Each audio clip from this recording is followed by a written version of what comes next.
A common type of markup is reviews. For instance, when users search for a product or service, like a book or restaurant, it's useful to be able to show them a review directly in the search results snippet.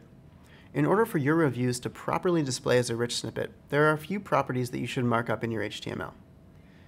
The item being reviewed, and the item's rating, as well as who the reviewer is, and when they wrote the review. You can also mark up the body of the review and a review summary. Let's take a look at a microwave review. Using schema.org markup, start by indicating the type of element you're marking up, in this case a review, nested in a product element.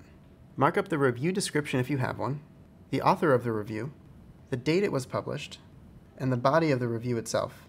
If you need to provide information in a different format than what is visible to users on the page, use the meta tag. In this case, the date that's visible to the user is April 1st, 2011, but we need to mark it up in ISO format, so we'll use the meta tag.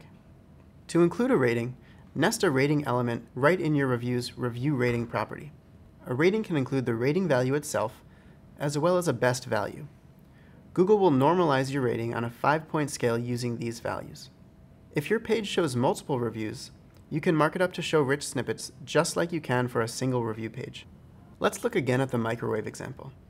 Now that I have a few reviews, I'm going to add a review aggregate. Just like a single review, mark up the rating, along with a best value. Also include the total number of reviews on the page, using review count, or the total number of votes without a review, using rating count. If you use review count, make sure that the page actually contains review markup for each review.